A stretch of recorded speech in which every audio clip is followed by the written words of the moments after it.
ओम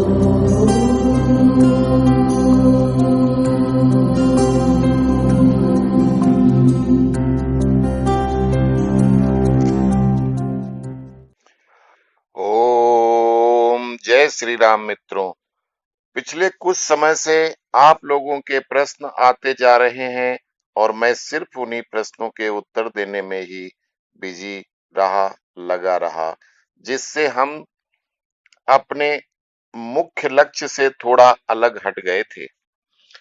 मेरा आओ मानस पढ़ना सीखें का पिछला वीडियो जो 50 दिन पहले आया था कि आगे की श्रृंखला आज से पुनः शुरू कर रहे हैं।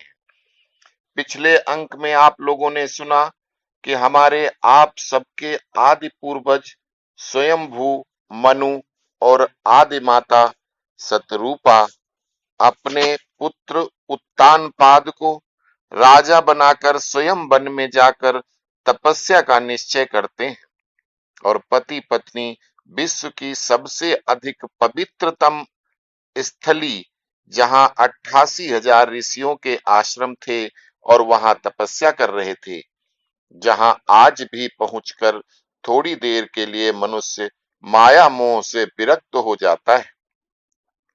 वो सृष्टि की शुरुआत सतयुग से करोड़ों ऋषि महात्मा तपस्या करते रहे, जहां पे उस पावन धरा नैमिष अरण्य में पहुंचकर ऋषियों से मुलाकात करते हैं, आदि गंगा गोमती में स्नान करते हैं, राजसी वस्त्र रहन सहन त्याग कर उसी मनोरम वन में अपना आश्रम बनाया उन्होंने और वहीं तपस्या करने लगते हैं। मेरा परम सौभाग्य है कि अभी कुछ दिन पूर्व मुझे उस पावन धरती के दर्शन का सौभाग्य प्राप्त हुआ और संयोग देखिए कि हमने आओ मानस पढ़ना सीखें के अंक 33 में जहां विराम दिया था कि महाराज मनु सतरूपा यहाँ तपस्या करने लगे, हम उसी स्थान पर प्रभु श्री राम की कृपा से पहुंच गए। अतः आज के वीडियो में हम आपको उस पवित्र स्थान जहां उन्होंने तपस्या किया, जहां ब्रह्मा विष्णु महेश तीनों देवता कई कई बार आए, वरदान मांगने को कहा, परंतु मनु सतरूपा की तपस्या खंडित नहीं कर पाए और अंत में परम ब्रह्म परमात्मा जो इन तीनों ब्रह्मा विष्णु महेश की एकीकृत शक्ति है, जहां स्वयं साकार रूप में प्रकट हुए। तो आइए आपको दर्शन कराते हैं उस पवित्र स्थान का, जहां पहुंचकर थोड़ी देर के लिए आपका भी मन माया मोह को त्याग करके आपका भी मन करेगा कि यहीं किसी कोने में तपस्या करें। दुनिया में सिर्फ ईश्वर ही सत्य है। तो आइए देखते हैं महाराज मनु और सतरूपा की तपस्थली आदर्श धर्म सनातन धर्म के इस वीडियो के माध्यम से। ओम नमस्कार मित्रों, स्वागत है आपका आदर्श धर्म सनातन धर्म के इस आज हम शुरू कर रहे हैं इस श्रृंखला में, जब हम ये सीतापुर और हरदोई जिला उत्तर प्रदेश, जो उत्तर प्रदेश के दो जिला हैं, इनके बॉर्डर पर स्थित ये है नैमिषारण्य तीर्थ स्थान। ये सतयुग कालीन तीर्थ है, जहां पर हम सबके पूरे संसार में जितने मनुष्य हैं उनके आदि जो स्वयंभू मनु, जो किसी रजोबीर से नहीं पैदा हुए, ये ब्रह्मा जी के मानस पुत्र हैं। उनके मस्तिष्क के दाहिने भाग से ये मनु महाराज पैदा हुए थे और बाएं भाग से ये सतरूपा जो उनकी पत्नी बनी, ये पैदा हुई थी। फिर इन दोनों का विवाह करा के और ये पृथ्वी लोक पर भेजे गए और इन्होंने बहुत काल तक सभी सृष्टि की रचना में सहायक हुए। बहुत सारे इनकी संतानें हुई। हम सब उन्हीं के वंशज हैं। आज के संसार में जितने मनुष्य हैं पूरे संसार में, सब इन्हीं से उत्पन्न हुए हैं। ये जब महाराज मनु बहुत साल हो गए इनको राज्य करते हुए, हजारों साल हो गए, इनके जो सबसे छोटे पुत्र थे, बाकी जो इनके पुत्र होते गए तो ज्यादातर ऋषि बन गए, वहां जाकर के ब्रह्म ज्ञान में भगवान के पूजा पाठ में लग गए। इनके जो सबसे छोटे पुत्र थे उनका नाम था उत्तानपाद। उत्तानपाद खुद विरक्त थे, बहुत बड़े महात्मा थे, लेकिन पिता के बहुत बड़े भक्त थे।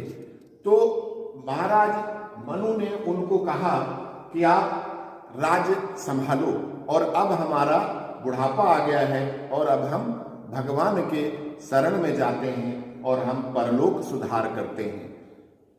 तो तुलसीदास की रामचरितमानस में भी आता है कि बरबस राज सुतहि नृप दीना, तो उन्होंने बरबस जबरदस्ती उनको राजा बनाया था, और उसके बाद में वो अपना चले जंगल चले तपस्या करने के लिए। अब जंगलों में बहुत सारे जंगल हैं, दंडकारण्य, पलार, ये वो बहुत सारे जंगल थे, लेकिन महाराज मनु चूंकि ब्रह्मा जी के पुत्र थे, खुद बहुत बड़े ज्ञानी थे, तो उनको ये पता था कि ये सबसे ज्यादा पवित्र स्थान ये नैमिषारण्य है, पूरे संसार में इससे ज्यादा पवित्र स्थान कोई नहीं है। तो वो यहाँ आकर के सबसे पहले वो गोमती नदी में उन्होंने स्नान किया। स्नान करके जब उनको सबको पता लगा कि महाराज मनु खुद आए हैं, तो सब उनकी ही औलादे थे, सारे सप्त ऋषि जो ब्रह्मा जी के मानस पुत्र हैं, जैसे मनु महाराज हैं तो उनके भाई ही हुए, सारे सप्त ऋषि और बाकी जितने देवता ऋषि थे सारे वहां पे इकट्ठे होते हैं, और वो इकट्ठे होकर के फिर मनु महाराज से मुलाकात करते हैं। फिर ये यहाँ पर पूरी तरह से वलकल वस्त्र पहन करके, और इन्होंने जो है यहाँ पे रहना शुरू किया। थोड़े दिन उनकी ऋषियों से धर्म चर्चा करते रहे, और उसके बाद में फिर इन्होंने यहाँ पे इसी स्थान पे बैठ करके, यहाँ पे जो मनु महाराज थे और यहाँ दूसरी तरफ माता शतरूपा यहाँ पर तपस्या करने लगे। उसमें आता है कि हजारों साल तक यहाँ बैठकर तपस्या करते रहे। फिर उसके बाद इन्होंने खाना पीना भी छोड़ दिया बहुत सालों तक। फिर कितने हजार साल तक अब इधर देख सकते हैं कि ये चबूतरा है, इसी चबूतरे पे बैठ करके महाराज मनु ने एक पैर पे खड़े होकर के तपस्या करनी शुरू कर दी, और इस तरह से हजारों साल तक इसी पोजीशन में खड़े होकर के इन्होंने तपस्या की। उधर आप देख सकते हैं कि ये माता शतरूपा हैं। ये माता शतरूपा ने यहाँ पे हजारों साल इस तरह से तपस्या करा, एक पैर पे खड़े होकर के इन दोनों ने हजारों साल तक तपस्या किया। और इस तपस्या से मानस में जिक्र आता है कि इनकी तपस्या से घबरा करके ब्रह्मा विष्णु महेश तीनों देवता, ब्रह्मा विष्णु महेश आप देख सकते हैं इधर पीछे की तरफ, तीनों के तीनों देवता यहाँ पर प्रकट हुए, और एक बार नहीं बहुत बार आए, एक बार में भी नहीं बहुत बार आए, लेकिन इन्होंने अपनी तपस्या नहीं त्यागी। और जब तपस्या नहीं त्यागी और ये लगातार तपस्या करते रहे। अब यहाँ पर हम एक इस बात का जिक्र करना चाहेंगे कि लोग कहते हैं कि राम सिर्फ राम अवतार के बाद हुए, राम अवतार के बाद नहीं हुए, राम नाम सदियों से शुरू से ही चला आ रहा है। राम नाम हमेशा से ऐसा राम नाम है जो भगवान का सबसे प्यारा नाम है। तो जब अगर त्रेता में ही राम का नाम होता तो भक्त प्रहलाद राम राम नहीं करते, उस समय भी वो राम राम ही करते थे। तो इस तरह से जब इन्होंने बहुत सालों तक तपस्या किया तो स्वयं जो बिनु पद चलहि सुनहि बिनु काना, कर बिनु कर्म करैल दिनाना, आनन रहित सकल रस भोगी, बिनु बाणी बक्ता बड़ जोगी। वो परम ब्रह्म परमात्मा जो इन तीनों की, जो ये ब्रह्मा विष्णु महेश हैं, इन तीनों की एकीकृत शक्ति, जिसका वेद में श्लोक आता है कि रजो जुसे जन्मनि सत्व वृत्तये, स्थितौ प्रजानां प्रलये तमः स्पर्शे, अजाय सर्गे स्थिति नाशये तवे, त्रयी मयाय त्रिगुणात्मने नमः। अर्थात रजोगुण धारण करने वाले अर्थात ब्रह्मा जी, सत्वगुण स्थित प्रलय प्रजा का पालन पोषण करने के लिए, स्थितौ प्रजा नाम, तो जो स्थित रखने के लिए जो सतोगुण को धारण करने वाले भगवान विष्णु और प्रलय तमः स्पर्शे प्रलय के समय तमोगुण को धारण करने वाले भगवान शिव, इन तीनों की जो एकीकृत शक्ति है वो परम ब्रह्म परमात्मा जो हर कण कण में है, हर जगह है, वो परम ब्रह्म परमात्मा, वो भगवान राम, वो भगवान ईश्वर परमात्मा, वो फिर प्रकट हुए साकार रूप में, एक तेज के समान प्रकट हुए और इनसे कहा कि वरदान मांगो। तो ये दोनों आवाज सुन करके मनु और शत्रुपा ने कहा कि हे प्रभु, अगर आप हमारे साक्षात अपना जो आपका रूप है उस रूप में आओ। तो भगवान ने फिर परम ब्रह्म परमात्मा ने अपना चतुर्भुज रूप शंख चक्र गदा पद्म के साथ वहां पे प्रकट हुए, जो अतिशय सुंदर थे। इसके बाद में तभी से लोग ज्यादातर ये कहते हैं कि भगवान विष्णु ही परम ब्रह्म परमात्मा है। तो क्योंकि परम ब्रह्म परमात्मा ने भगवान विष्णु के रूप में दर्शन दिया था और कहा था वरदान मांगो, तो ये मनु शत्रुपा ने इतने साल तक वो हो चुके थे, लेकिन भगवान को देख करके इनके मन में एक बहुत बड़ी श्रद्धा उत्पन्न हुई कि हे प्रभु, मनु ने मांगा कि हमें आप जैसा एक पुत्र चाहिए।